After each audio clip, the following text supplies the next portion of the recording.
continuar aqui aquilo que a gente já começou. Aleluia. Ótimo.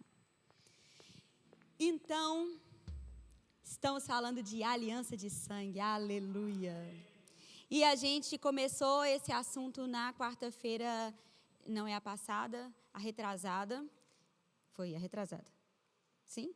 Não sei. Foi uma quarta dessa aí, desse mês, que nós começamos este assunto e a gente já deu uma pincelada e, como eu disse na outra quarta-feira, é um assunto muito extenso e não dá para a gente falar sobre tudo em 2 dias, nesses poucos minutos que a gente tem. Porque a aliança de sangue é um assunto que está em toda a Bíblia. E é muito legal, porque quando a gente depois tem a consciência, depois a gente entende o que é uma aliança de sangue, a gente começa a ler a Bíblia e perceber que ela tem uma linguagem da aliança. E desde o momento em que o pastor Marlon me chamou para poder falar sobre aliança, eu fiquei pensando se todas as pessoas, quando leem a Bíblia, identificam a linguagem da aliança. É muito importante identificar, porque você vai ver textos em que não vai estar escrito assim, estas pessoas estão em aliança. Pelo contrário, mas vai mencionar algumas palavras, alguns termos que vai jogar a gente para a aliança, que vai fazer a gente entender que aquelas pessoas estão na posição que estão porque elas estão em uma aliança. Então, nós falamos aqui a respeito, falamos do sangue, falamos da necessidade da aliança, falamos sobre a consciência da aliança. E aí eu queria só pincelar algumas coisas para a gente poder entrar. E eu me lembro de ter mencionado com vocês a respeito dos pactos de sangue que eram feitos, como as pessoas elas estabeleciam alianças, cortando aliança. Cortar aliança é um termo, é uma linguagem de aliança. E quando as pessoas, quando elas faziam algum corte, misturavam esse sangue, a gente vai ver isso em algumas culturas. Não é comum para nós, mas era muito comum para aquelas pessoas. Então, hoje eu estava comentando com o Bruno que tem termos, tem coisas que a gente vê na Bíblia e para a gente não faz o menor sentido. E talvez a gente nem dê a devida importância, porque não faz sentido para nós. Então, quando a gente fala de pactos, de aliança, não faz muito sentido, porque não é algo comum da nossa cultura. Mas aquelas pessoas, elas entendiam da aliança, mesmo porque Deus veio estabelecendo alianças com as pessoas. E dentro dessas alianças, ele estabelecia selos, práticas, rituais, termos, juramentos, promessas, tudo isso identificava a aliança. Então, você que não estava aqui na outra quarta-feira, minha dica para você vai no YouTube e assiste. Você vai ser muito mais beneficiado que se eu fizer um resumo aqui, que vai ficar pobre de tudo aquilo que foi dito da outra vez. Você vai saber de tudo aqui na aliança, sobre aliança? Não vai. Minha outra dica para você vai para a escola bíblica, porque lá você vai aprender o restante. Amém? E essa é uma dica, acredito, preciosa, porque na escola bíblica você vai se inteirar de muitos outros assuntos, e quando a gente está estudando, a gente monta um quebra-cabeça maravilhoso, e a aliança está dentro desse quebra-cabeça, uma das peças que a gente está montando. Então, eu queria ressaltar algumas coisas, pequenas coisas que eu disse antes, mas para colocar aqui uma ideia para você ter. 3 aspectos a respeito da aliança, que são palavras, sangue e selo. Eu queria trazer para você uma estrutura para que quando você visse algum texto ou algum termo dentro da palavra, você identificasse que se trata de alianças. Então, todas as vezes em que está estabelecida uma aliança na Bíblia, você vai ver que envolve palavras, sangue e selo. E essas palavras a gente tem em termos, juramentos e promessas. Quando nós falamos do sangue, nós temos os sacrifícios, os altares que eram erigidos. E quando nós falamos do selo, a gente tem os memoriais. E a gente já falou aqui de alguns memoriais. Falamos da celebração, que é a Santa Ceia. Nós falamos, não sei se eu comentei com vocês sobre a circuncisão, mas a circuncisão é um memorial da aliança e estabelecido para o povo, nós não precisamos fazer uma circuncisão, mas porque nós temos essa circuncisão feita agora no nosso coração. E temos o Espírito como selo em nós. Então, 3 aspectos da aliança que você precisa memorizar para você perceber isso aí na palavra. Então, palavra, sangue e selo. Então, a gente encontra juramentos, promessas, sacrifícios e memoriais. Outra coisa interessante para a gente montar uma estrutura é como estabelecer uma aliança. Então, uma aliança pode ser estabelecida pelo chamar, pelo entrar e pelo guardar. Bom, como assim? Então, pelo chamar, o aspecto que você precisa fixar é que é só Deus quem chama para uma aliança. Na outra quarta-feira a gente viu que essas alianças elas podem ser estabelecidas entre povos, pessoas e até o casamento é considerado uma aliança. Mas quando nós olhamos para as alianças que Deus fez, toda aliança que foi feita com Deus teve iniciativa nele. O homem não chamou Deus para uma aliança.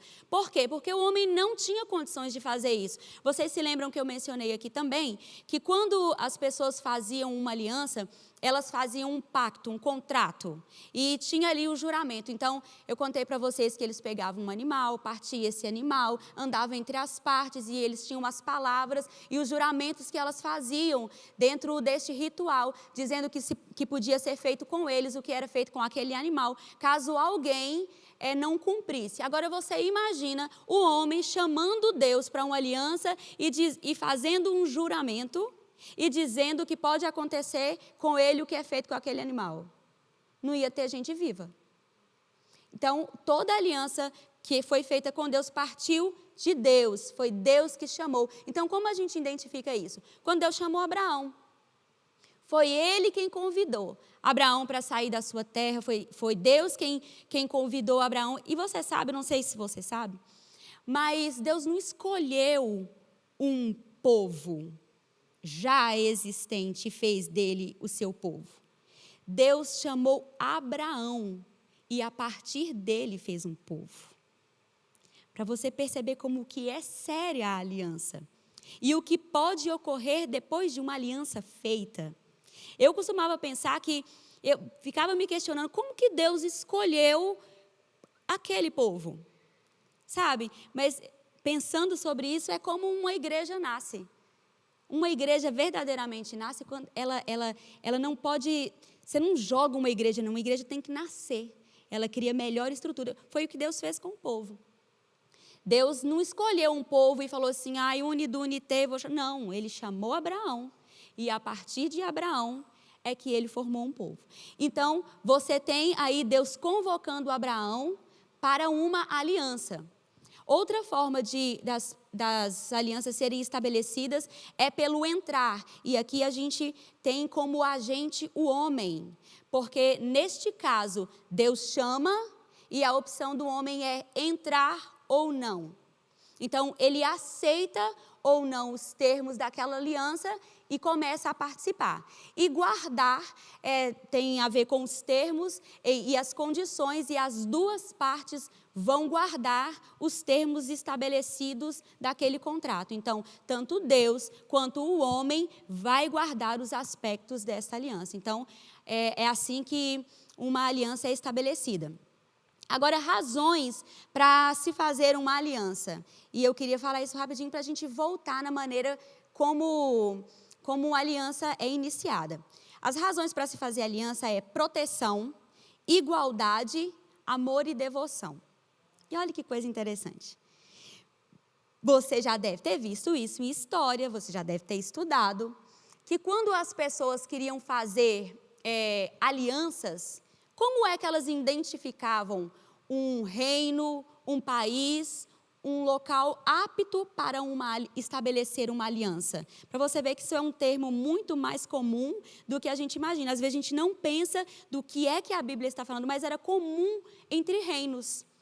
Quando essas alianças eram estabelecidas, como é que as pessoas faziam?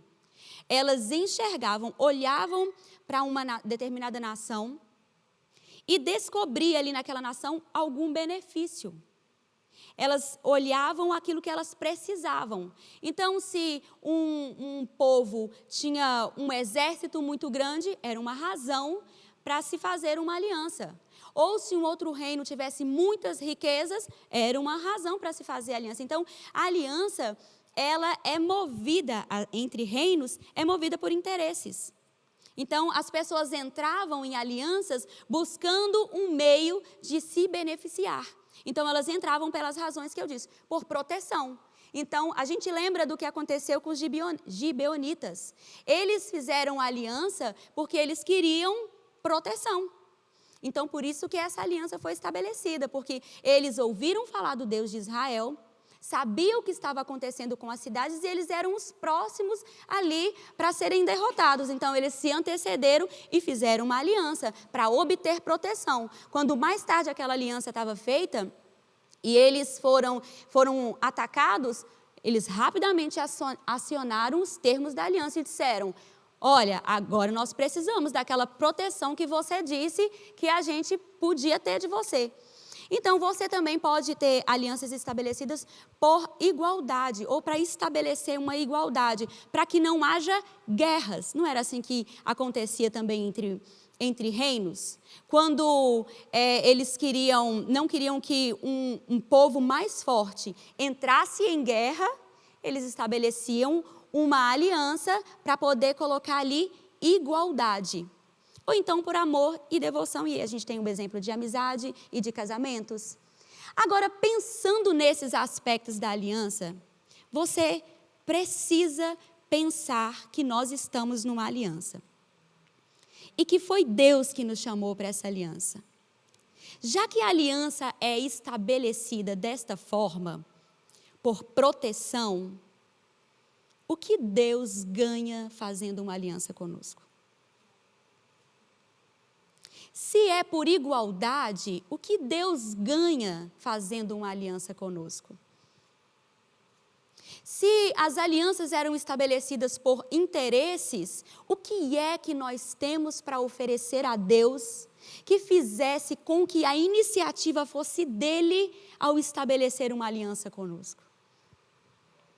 Eu não sei você, mas eu não tenho nada. Nada que justifique uma aliança.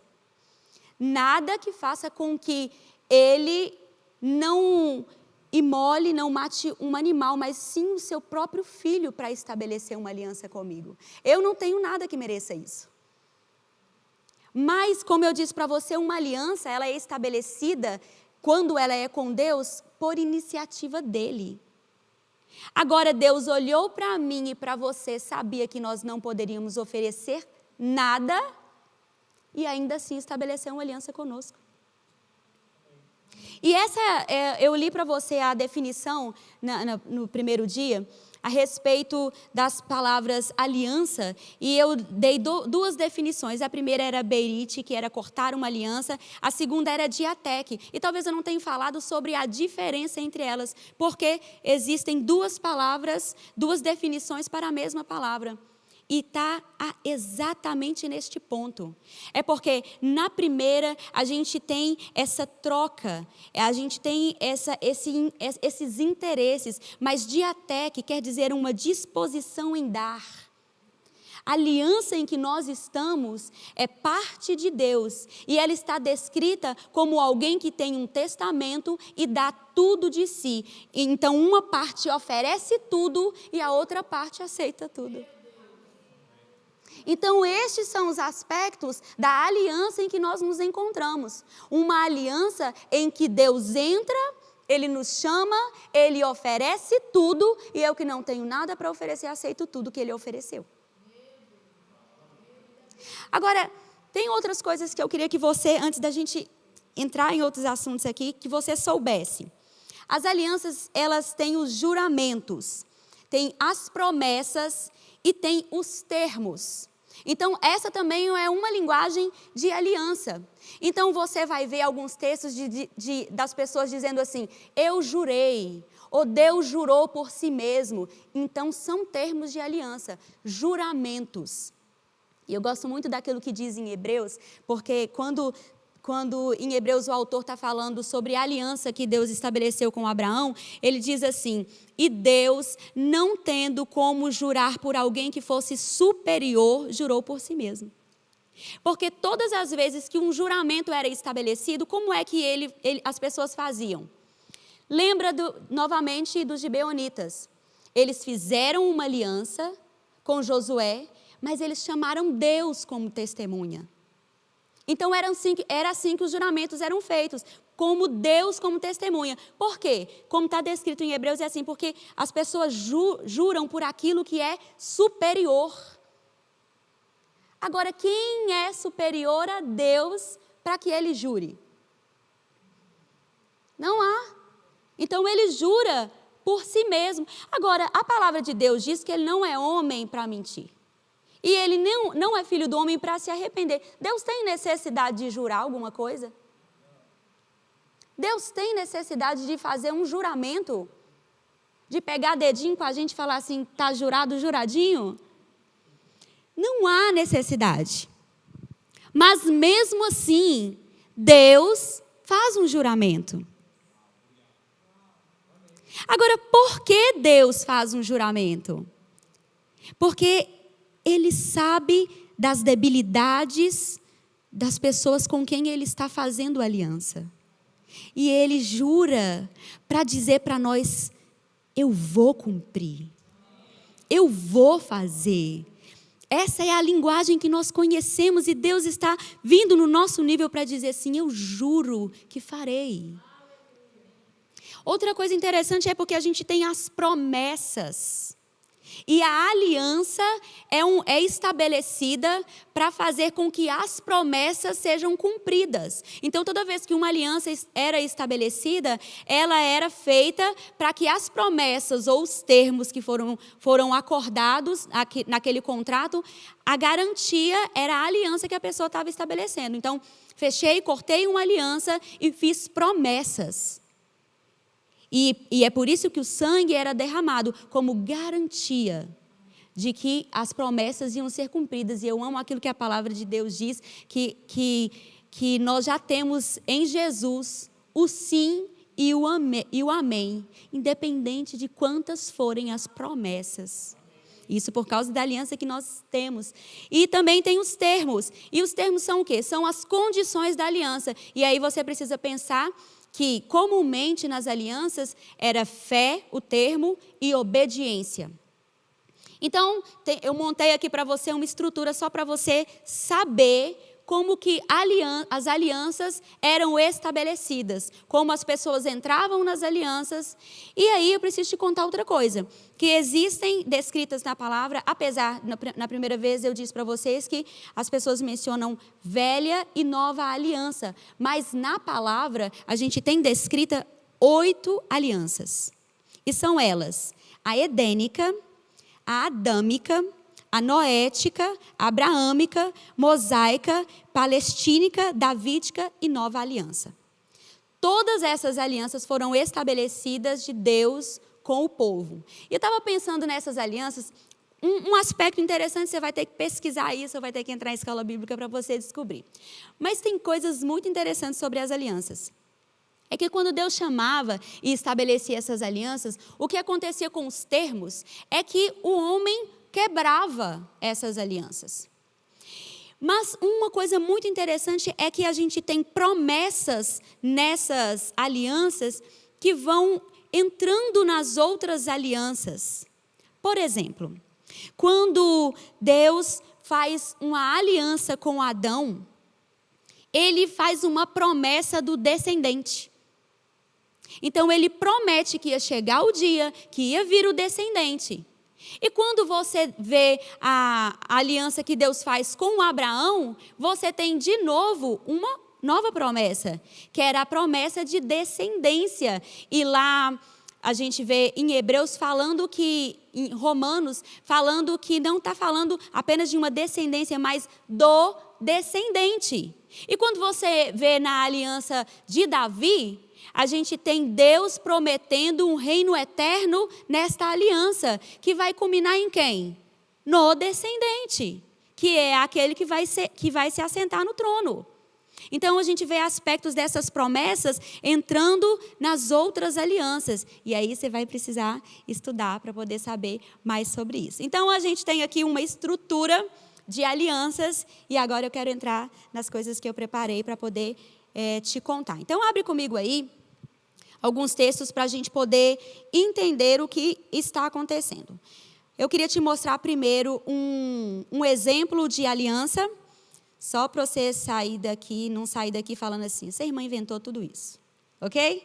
Então, vamos lá em Gênesis, no capítulo 15, e a gente tem que ler esse texto, porque como eu já te falei sobre a estrutura, sobre o que está acontecendo, então, ver no texto essas coisas que eu te contei vai fazer muito mais sentido, amém? Sabe que outra coisa que é muito importante, e eu não sei se eu falei aqui da outra vez, irmãos, é a importância de ler a Bíblia.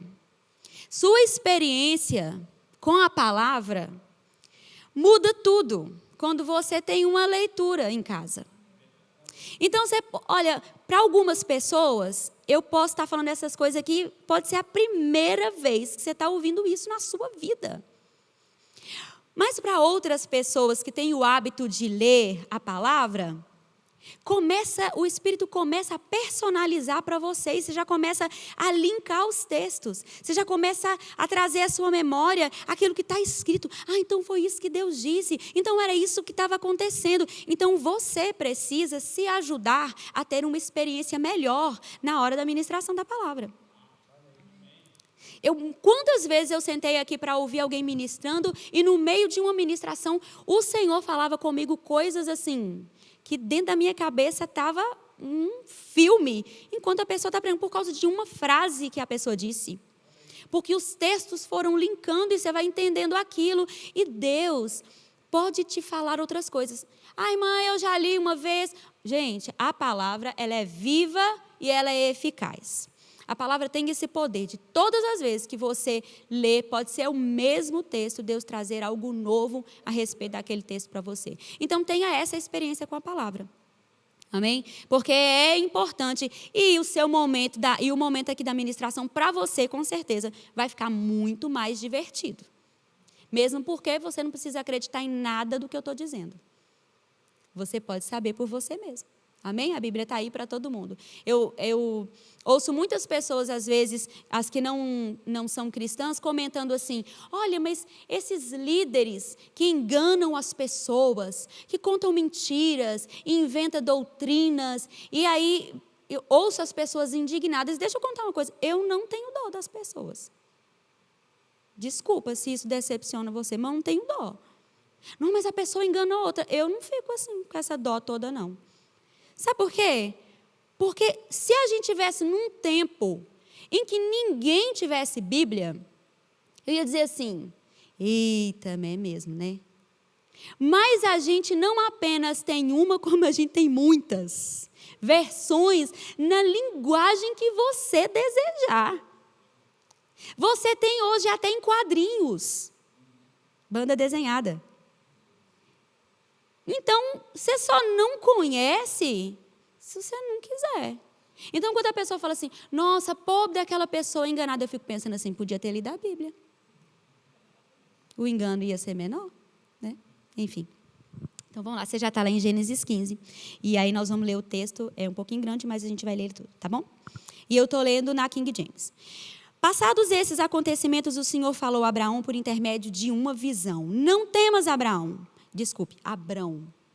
Eu sou o teu escudo e grande será a tua recompensa. Contudo, Abrão declarou, ó Todo-Poderoso Senhor, meu Deus, de que valerá uma grande recompensa se continuo sem filhos? Eliezer de Damasco é quem vai herdar tudo que tenho. Tu não me concedeste descendência e por esse motivo, um dos meus servos nascido na minha casa será o meu herdeiro. Então, imediatamente lhe assegurou o Senhor, não será Eliezer o teu herdeiro, mas sim um filho gerado de ti mesmo será o teu legítimo herdeiro. Então, o Senhor conduziu Abrão para fora da tenda e orientou, olha para os céus e conta as estrelas, se é que podes, e prometeu, será assim a tua posteridade. Abrão creu no Senhor e isso lhe foi creditado como justiça. Olha, creditado como justiça. Como é que foi creditado como justiça? Ele acreditou. Ele creu, ele teve fé, e é como se naquele momento ele estivesse comprando num enorme cartão de crédito. Vale aí quando vocês forem responder o outro questionário. Declarou ainda mais o Senhor a Abrão: eu sou o Senhor que te tirei de Ur dos Caldeus para dar-te por herança esta terra. Indagou-lhe Abrão: ó soberano Senhor, como posso saber que tomarei posse dessa terra? Então ordenou-lhe o Senhor: toma uma novilha, uma cabra e um cordeiro, cada qual de 3 anos de vida, e também uma rolinha e um pombinho. Abrão trouxe todos esses animais, cortou-os ao meio e colocou cada metade em frente à outra parte. As aves, no entanto, ele não cortou. Para aqui, olha para mim. Olha o que ele disse no versículo anterior, no 8. Ó soberano Senhor, como posso saber que tomarei posse dessa terra? Em outras palavras, ele está dizendo: como eu tenho certeza de que o que você está dizendo é verdade e o Senhor vai cumprir? Olha aí, como é que Deus vai provar para ele que vai fazer isso? Versículo 11. Em seguida, aves de rapina começaram a descer sobre os cadáveres expostos, mas Abrão as enxotava. Ao pôr do sol, Abrão foi tomado de um sono profundo, e eis que vieram sobre eles trevas densas e assustadoras. Então o Senhor falou a Abrão: sabe com toda a certeza que a tua posteridade será peregrina em terra alheia, e será reduzida à escravidão e será afligida por 400 anos. Contudo, eu julgarei e castigarei a nação que lhe fizer sujeitar-se à escravidão. E depois de muitas aflições, teus descendentes sairão livres, levando muitas riquezas. Tu, porém, gozarás de uma velhice abençoada, morrerás em paz, serás sepultado e irás reunir-te com os teus pais no mundo dos mortos. Depois de 4 gerações, teus descendentes retornarão para essas terras, porquanto não expulsarei os amorreus até que eles se tornem tão malignos que mereçam ser severamente castigados. Com a chegada da noite veio a escuridão. De repente, surgiu um braseiro que soltava fumaça e uma tocha de fogo. E o braseiro e a tocha passaram pelo meio dos animais divididos. Naquele mesmo momento, fez o Senhor a seguinte aliança com Abrão: aos teus descendentes dei essa terra, desde o ribeiro do Egito até o grande rio Eufrates, a terra dos queneus, dos quenezeus, dos cadimoneus, dos hititas, dos ferezeus, dos refaíns, dos amorreus, dos cananeus, dos gigazeus e dos jebuseus. O que a gente tinha comentado, então, a respeito da aliança? A aliança entre as partes era feita quando um animal era partido em 2 e as pessoas andavam entre as partes. Agora, coisa interessante, foi Deus quem chamou Abraão e foi Deus, então, que começou uma aliança com ele. Como é que Deus está provando para ele que vai cumprir a promessa que ele fez? Estabelecendo uma aliança. Como ele estabeleceu essa aliança? Porque diz para você também da outra vez que Abraão não tinha condições de fazer um juramento, porque ele não tinha condições de cumprir essa promessa, de cumprir essa aliança. Então ele cai num sono profundo e a gente vê aqui esse braseiro andando entre as partes. E Deus, a gente vai ver lá no texto em Hebreus, dizendo que ele jurou por si mesmo. Então, o próprio Deus vai andar entre as partes para garantir que aquela aliança ela fosse perpétua, ela fosse para sempre. Então, você consegue visualizar aqui o que a gente estava falando? Então, vá comigo também em 1 Samuel, no versículo 17. Deixa eu achar aqui.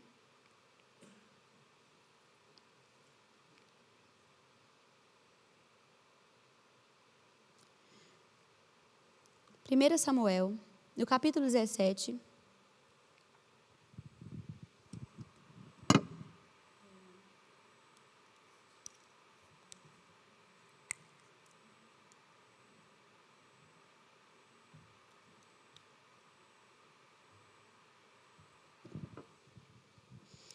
E aí, você já viu aí do que texto se trata e pode estar se perguntando o que isso tem a ver com o que você está falando. Então, vamos ler o versículo 26. que diz assim: Então Davi perguntou aos soldados que estavam ao seu lado: Que é que receberá o homem que matar esse filisteu e desagravar a ofensa contra a honra de Israel? Quem é esse filisteu incircunciso para desafiar os exércitos do Deus vivo? Adoro essa fala. E eu gosto porque aqui nós temos uma linguagem de aliança. Talvez você já leu esse texto e não faz o menor sentido para você, que ele seja para você só um xingamento. A gente vê às vezes na internet, né? Seu incircunciso. Mas olha, esse termo tem significado dentro da aliança. O que está acontecendo aqui é que quando Golias, ele está enfrentando o povo de Israel e ele está fazendo ameaças dia após dia, e aqueles homens estão todos com medo e se escondendo daquela ameaça. Quando Davi chega, ele pergunta: o que é isso que está acontecendo? Quem é este incircunciso? E o que eu gosto aqui é porque mostra que Davi tem consciência sobre o que é uma aliança. E é por isso que a gente precisa estudar aliança. É por isso que a gente precisa ter uma consciência da aliança que nós estamos.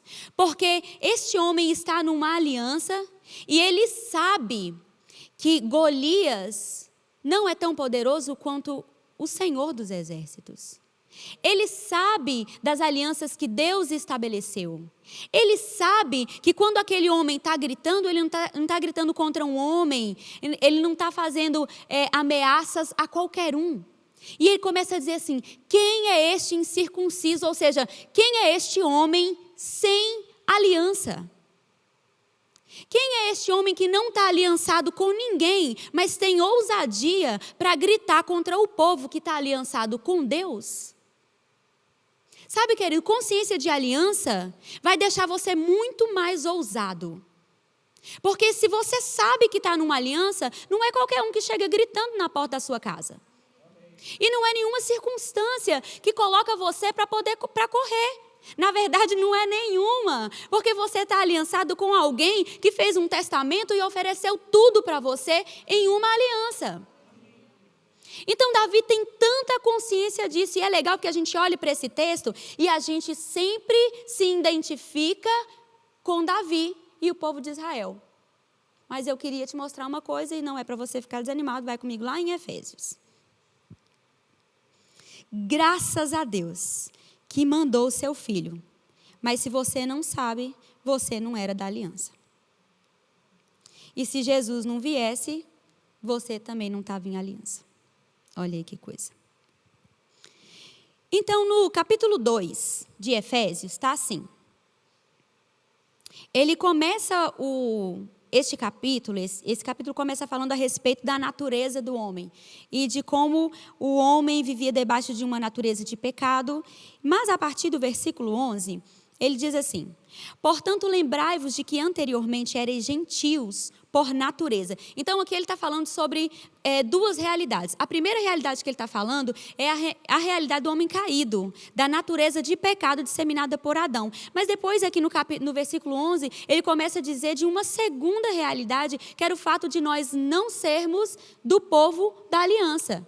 Então, ele está lembrando assim: vocês não eram aliançados. Vocês são gentios. Eram gentios. Olha aí. Portanto, lembrai-vos de que anteriormente eram gentios por natureza, chamados em circuncisão, pelos que se chamam circuncisão. E circuncisão a gente já sabe que é um termo de aliança e que identifica no corpo dos homens dessa aliança que eles estavam aliançados com Deus. E eu disse para você que isso era uma cicatriz de aliança. Feita no corpo por mãos humanas. 12. Estáveis naquela época sem Cristo, separados da comunidade de Israel, estranhos à aliança da promessa, sem esperança e sem Deus no mundo. Todavia, agora em Cristo Jesus, vós que antes estáveis distantes, fostes aproximados mediante o sangue de Cristo, Porquanto ele é a nossa paz. De ambos os povos fez um só, e derrubando o muro de separação, em seu próprio corpo desfez toda a inimizade, ou seja, anulou a lei dos mandamentos expressa em ordenanças, para si mesmo criar dos dois um novo ser humano, realizando assim a paz, e reconciliar com Deus e os dois em um só corpo, pelo ato na cruz, por intermédio do qual ele destruiu toda a irreconciliabilidade. Olha aí. Nós então estávamos alheios à aliança. A gente estava fora da aliança. Nós não tínhamos as promessas, nós não éramos participantes. Então, quando é que a gente passa a ser participante da promessa? Quando aquela aliança estabelecida com Abraão vai se cumprir. Porque o descendente vem. E quando o descendente vem, ele cumpre tudo o que a lei falava sobre ele. E quando ele cumpre, ele faz em seu próprio corpo, de dois povos, ele faz um só. Então, a gente tem um novo tipo de pessoa. E a gente tem aqui aquilo que nós entendemos que é a igreja. Então, nem judeus, nem gentios. Nós somos igrejas, debaixo desta aliança. Nova aliança. Então, quando nós olhamos para a palavra, nós temos também duas amplas alianças. A antiga, que é a velha aliança, que é a da lei. Então, a gente vê nessa aliança como as coisas eram estabelecidas, como as pessoas se aproximavam de Deus, e a gente tem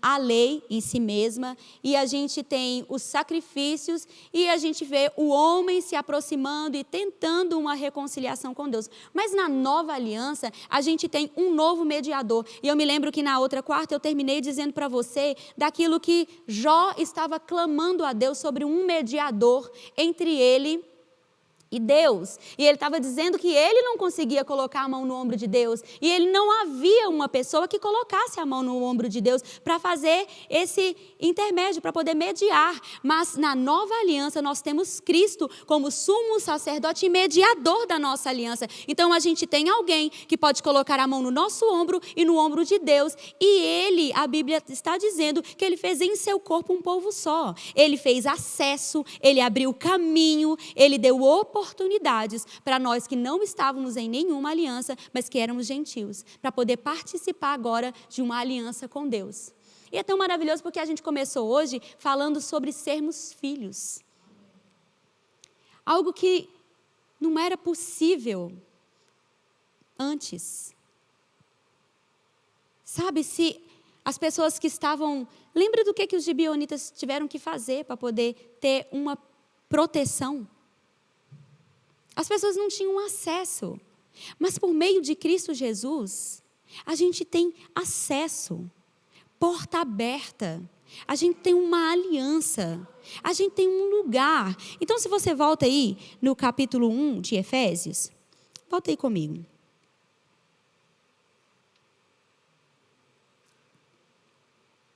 A partir do versículo 3 fala assim: Bendito seja o Deus e Pai de nosso Senhor Jesus Cristo, que nos abençoou com todas as bênçãos espirituais nas regiões celestiais em Cristo.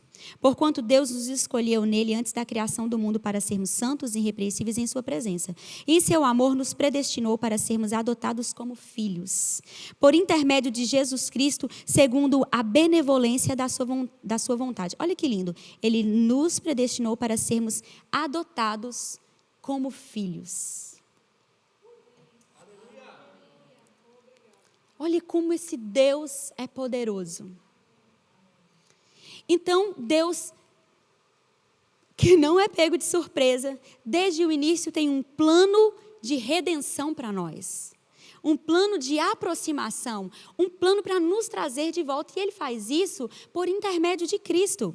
Olha só, no versículo 7 diz assim: Nele temos a redenção, o perdão dos nossos pecados, pelo seu sangue, segundo as riquezas da graça de Deus, e o que Ele fez derramar sobre nós com toda a sabedoria e entendimento.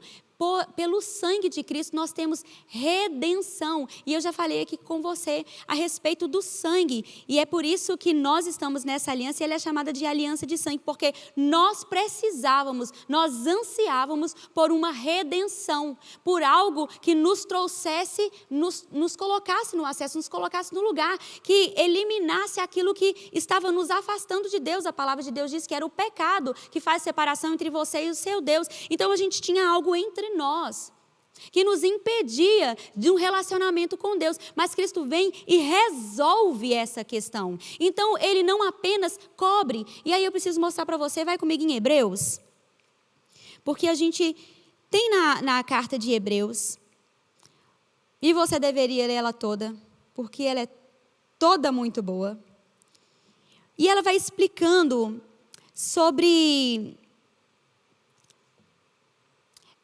Ela começa o capítulo 1 falando da superioridade de Cristo sobre os anjos, sobre Moisés. Então, ele vai trazendo sobre as promessas, vai falando sobre a aliança de Abraão. Então, depois, ele vai falando sobre o fato que as pessoas estavam tardias no ouvir e compreender a palavra. No capítulo 6, ele nos conta sobre as doutrinas básicas. E no capítulo 7, vem falando sobre Melquisedeque. E neste capítulo, ele começa a mostrar que Cristo vem deste sacerdócio. E aqui começa a apresentar Cristo, o nosso Senhor, como o nosso sumo sacerdote. Então, lembra aqui que nós falamos que ele é o mediador. Quando as pessoas faziam sacrifícios na tentativa de se aproximar de Deus, elas precisavam de um intermediário. Então, o que as pessoas faziam? O sacerdote, ele fazia o sacrifício. Ele precisava entrar anualmente num lugar e ele precisava se purificar primeiro para depois fazer uma oferta pelas pessoas. Agora, aqui, o autor de Hebreus está contando para a gente que Cristo, ele é este sumo sacerdote. Ele é alguém que vai fazer esse sacrifício, mas o interessante desse texto é que ele vai dizer que ele não vai fazer uma oferta temporária. Ele não vai fazer algo que vai resolver temporariamente a situação do homem, mas de uma vez por todas, ele vai resolver a questão do pecado. E ele é o nosso sumo sacerdote, mas ele também é o cordeiro. Então, quando ele vai entrar no santuário, não no terreno, mas no celestial, ele entra como o sumo sacerdote, mas ele também vem carregando, ele vem entregar o sangue. Porque na antiga aliança, o sacerdote, ele pegava o sangue, aquele sangue que era vertido, e ele aspergia para a santificação. E é por isso que quando Jesus ressuscita, e ele encontra com Maria, e ele diz assim, você não pode encostar em mim agora. E apesar da felicidade que ela está de encontrar com ele, ele diz, não, você não pode me tocar. Porque naquele momento ele tem representação de sumo sacerdote, porque o sacerdote ele também não podia ser tocado por ninguém. Porque ele precisava entrar santo, separado, para que nada de ruim acontecesse com ele. Então é por isso que Jesus diz, olha, você não pode me tocar agora, porque eu ainda tenho alguma coisa para poder fazer. E aí ele vai aspergir o sangue no santuário que é o real, que é o celestial. E lá é que ele vai falar sobre a purificação. Agora o sangue que ele traz, e eu falei com você que o sangue fala. Ele não traz o sangue de um animal, que é uma oferta temporária para cobrir um aspecto temporário do homem, não. Ele vai apresentar um sangue que vai resolver de uma vez por todas. E esse sangue vai ser aspergido e trazer santificação, redenção, aproximação, acesso.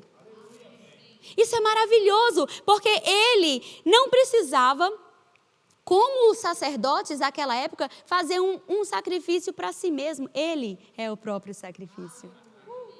Então, se você olha aí comigo, no capítulo 7 está falando isso, sobre o sacerdócio, mas no capítulo 8, a gente precisa ler esse texto também. Capítulo 8, versículo 1 diz assim, ora, o mais importante de tudo o que temos afirmado é que, sim, temos um sumo sacerdote, o qual se assentou à direita do trono na majestade dos céus, como ministro do santuário do verdadeiro tabernáculo que o Senhor ergueu, não como ser humano, pois todo sumo sacerdote é constituído para apresentar ofertas e sacrifício. Por essa razão era imprescindível que este sumo sacerdote fizesse a sua oferta pessoal. Foi o que eu disse agora. Entretanto, se ele estivesse na terra, nem seria considerado sumo sacerdote, tendo em vista que já foram constituídos aqueles que apresentavam as ofertas prescritas pela lei. Estes servem num santuário que é representação e sombra daquele que está no céu. Já que Moisés foi avisado quando estava para construir o tabernáculo, observai tudo com cautela, para que façais todas as coisas de acordo com o modelo que vos foi revelado no monte. Contudo, agora Jesus recebeu um ministério ainda mais excelente que o dos sacerdotes, assim como também a aliança, do qual ele é o mediador. Aliança muito, diz assim, muito. Não, fala de novo, muito. Superior à antiga. A gente está numa aliança que é muito superior à antiga. Isso devia mexer com você. Sabe por quê? Porque olha para Abraão, que entrou numa aliança com Deus. Olha do que aquele homem se tornou. Olha como o fato de ele ter uma aliança, de Deus ter mudado o nome, porque a mudança de nome também é um aspecto da aliança. Como ele se tornou próspero, abençoado, como as promessas que Deus fez se cumpriram na vida dele, estando numa aliança inferior. E quando a gente olha para Deus fazendo com que Josué lutasse em favor dos gibeonitas e tem o sol parando numa aliança inferior. A gente tem aquele povo, às vezes, muitas vezes sendo o menor na região e ganhando de todo mundo numa aliança inferior. E a gente está lendo que a nossa não é só superior. A nossa é muito superior. O que será que a gente não deveria ter de expectativa sobre esta aliança? Será que a gente está andando consciente dessa aliança? Porque, sabe, quando a gente ouve da aliança, quando a gente ouve do sangue, a gente tinha que se apropriar dessas coisas. A gente devia ser mais ousado e eu devo dizer que mais abusado. Sabe por quê? Porque Davi, numa aliança inferior, chegou lá com todo mundo com medo, botando o banco e falando assim, quem que é esse aí? Ele é um menino praticamente, a armadura dele nem servia, ele não tinha nenhum problema de cabeça, ele sabia que era um gigante, ele sabia que ele não tinha condições físicas e naturais de vencer. No entanto, ele está tão consciente que ele chega assim, quem é este incircunciso? Agora, esse homem que olha para si mesmo, percebe a sua inferioridade, mas por causa da aliança, enfrenta, o que eu e você não vamos fazer? Conscientes da aliança que nós estamos. Se a gente tem consciência da aliança, a gente precisa andar pelo menos com o peito estufado. Se a gente tem consciência da aliança, a gente pelo menos precisa ter expectativa das promessas. Porque quando Deus diz que nós somos prósperos, a gente devia pelo menos pensar assim, essa situação está difícil agora, mas eu tenho uma aliança. O nosso olho não deveria ficar naquilo que é irreal, mas naquilo que nós sabemos pela palavra, que é a nossa realidade, de pessoas aliançadas. E eu gosto tanto do fato de Deus considerar a aliança como algo inquebrável, porque Deus não precisava jurar, mas quando Ele jurou, Ele estava se compadecendo de mim e de você, para que nós tivéssemos certeza de que uma vez que Ele disse, Ele não volta atrás. Eu gosto de um texto que diz assim, se a mão do Senhor está estendida, quem, pois, a fará voltar atrás? Você devia dizer isso para você todo dia. Colocar na sua geladeira e toda vez que você passasse assim, ninguém faz a mão de Deus voltar atrás. Falar sobre você, sobre sua vida, sobre sua casa, sobre seus filhos. Sabe, porque é muito superior à nossa aliança. Eu gosto muito, me empolga muito a aliança. Eu fico mesmo muito animada. Então, vou voltar aqui, que senão eu vou longe. E meu tempo também já foi longe. Então, qual que era o versículo que eu estava? No versículo 6. Aliança muito superior à antiga, pois que é fundamentada em promessas excelsas, diz a minha versão. Versão muito chique. Promessas excelsas, promessas superiores. Então, se na antiga aliança a gente tem promessas que são maravilhosas e a gente está nessa com promessas superiores.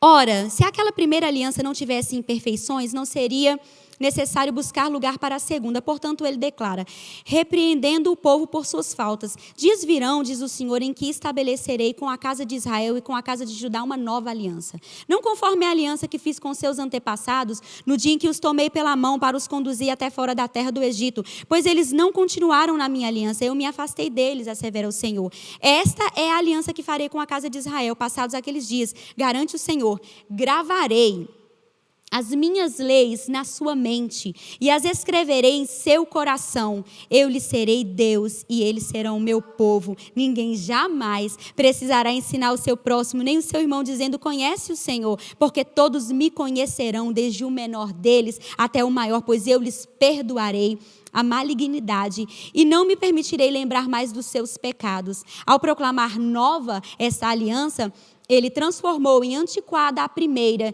e o que se torna superado e envelhecido está próximo do aniquilamento. Então, a gente percebe a antiga aliança sendo terminada em Cristo, e nele a gente tem uma nova aliança inaugurada. E no capítulo 9, ele começa a falar a respeito dos sacrifícios, e ele começa a falar a respeito também do sangue.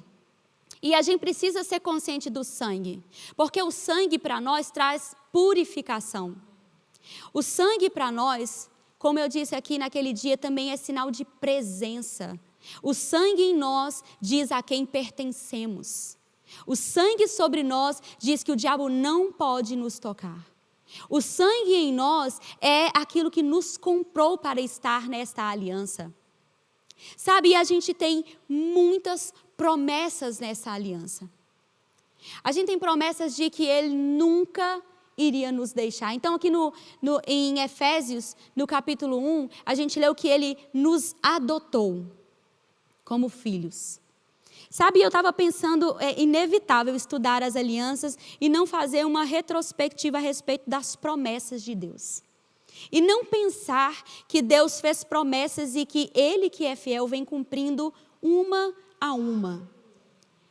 Sabe, você deveria pensar nas promessas e pensar nelas com convicção e certeza, porque se a Bíblia diz que já tem sim e já tem o amém, então é certo que elas vão se cumprir.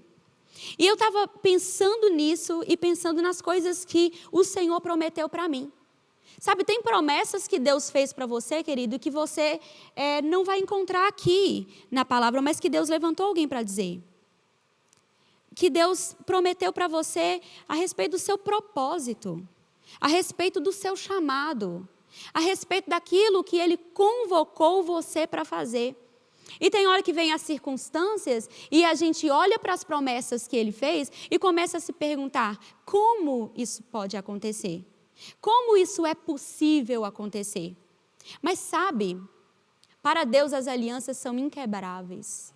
A palavra dele diz em Salmo, no capítulo 25, que aos seus íntimos, aos seus filhos, Ele dá a conhecer os segredos da aliança.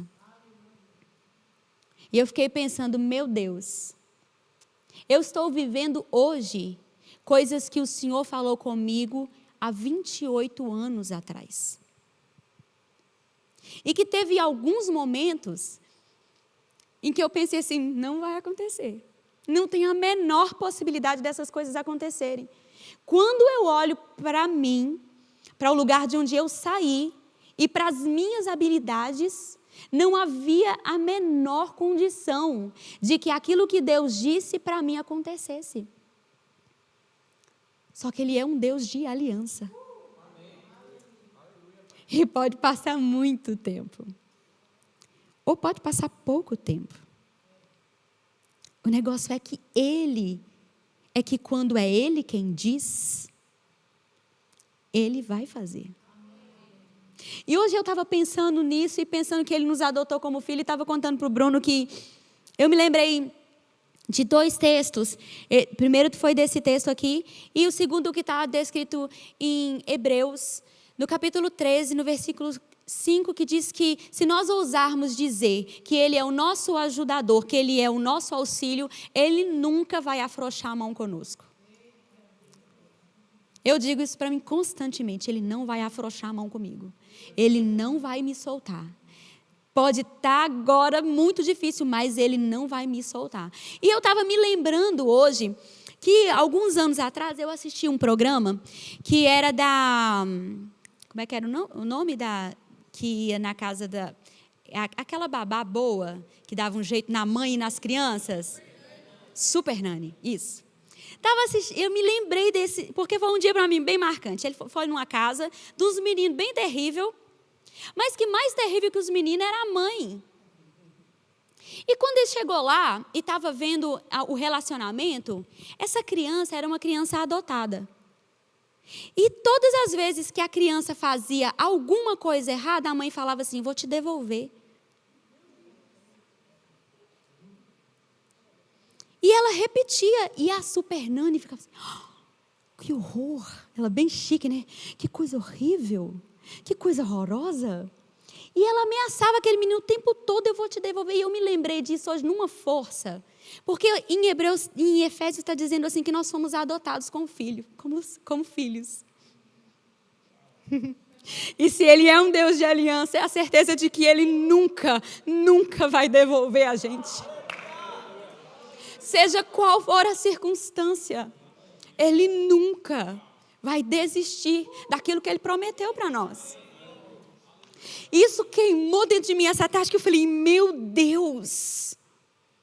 E quando você olha para as alianças e para a palavra, você percebe que vez após outra, eram as pessoas que quebravam, mas Deus permanecia fiel nas palavras que Ele havia dito, porque para Deus a aliança é coisa séria. Então seja qual for a promessa que Ele fez para você, você precisa olhar para esse Deus que não quebra as alianças que Ele fez. E que Ele disse que não vai te deixar, Ele não vai te desamparar. E Ele não vai afrouxar a mão que te segura. A mão que pega você, que te ajuda, que está colocando você no propósito. Então você pode ficar de pé, porque você devia fazer uma confissão nessa noite. Sobre essa aliança que você está. Que é superior, que é melhor, que tem promessas melhores, mas que tem um mediador, um sumo sacerdote, tem alguém que pagou um preço, e é o sangue dele que está garantindo que tudo aquilo que ele disse vai acontecer. Agora, você precisa estar convicto disso.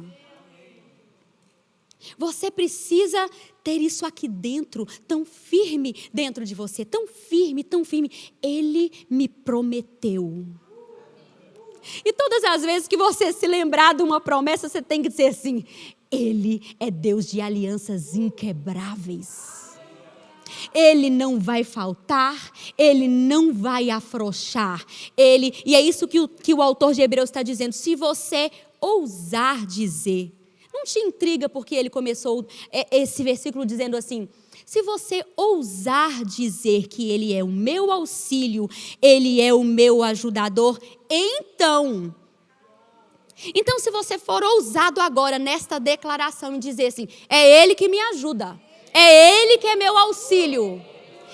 Então o que vai acontecer é que Ele não vai te soltar, é que Ele não vai afrouxar, é que aquilo que Ele prometeu vai acontecer, vai passar o tempo, as circunstâncias podem mudar. Sabe, querido, não tem nada a ver com o lugar que você está, tá? Tem a ver com a aliança que você tem. Eu tenho essa nota em mim, não tem nada a ver com o lugar onde você está.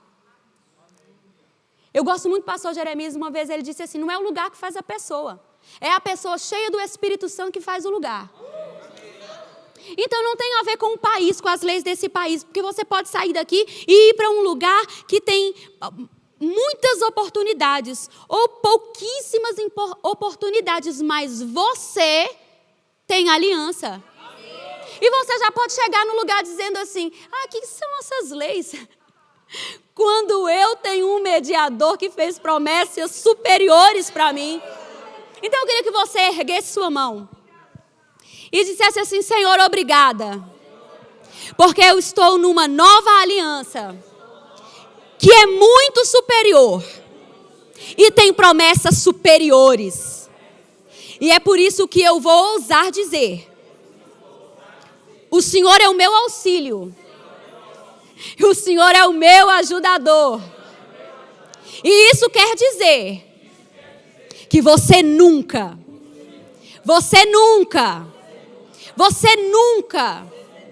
vai afrouxar comigo. Deus é com você, meu irmão. Deus é com você. E a palavra de Deus diz que se Ele é por nós, quem é contra nós? Pense na aliança que você está e comece a dizer: se Deus está do meu lado, Ele e eu somos a maioria. Se Deus está por mim, quem é que pode se levantar contra aquilo que Ele está fazendo na minha vida? As circunstâncias chegaram tarde demais, porque Deus fez uma aliança com você primeiro. Eu espero que você tenha sido abençoado nessa noite e que você saia daqui consciente. Sabe por quê? Porque no domingo a gente vai participar da celebração da aliança. E é a nossa refeição de aliança. Gente, e eu desejo mesmo para você que no momento em que você for ceiar, você não pode pegar o pão, você não pode pegar o cálice sem ter consciência de que você está numa aliança superior. Você precisa pegar os elementos da ceia nesse dia e começar a trazer à sua memória as promessas. Porque no domingo nós estaremos celebrando os termos da aliança. E a gente vai lembrar dos juramentos. E a gente vai lembrar das promessas. E talvez você está aqui, irmã, eu acho que eu não sei quais são os termos. Eu acho que eu não sei quais são os juramentos. E eu já posso te dar um. Ele nunca vai deixar você. Ele carregou no corpo dele as dores e as enfermidades. Isso quer dizer que você tem cura disponível. Ele se fez pobre para que você fosse feito rico. E você, no momento em que pegar os elementos da ceia, vai poder declarar: sim, Senhor, eu aceito. Eu aceito que eu sou próspero mesmo, Deus. Eu aceito que eu sou curado mesmo, Deus. Eu aceito que eu estou redimido de uma consciência de pecado. Então, gere isso em você, para que no domingo você possa fazer desse culto uma celebração. Amém? Sejam abençoados. Praticando a palavra.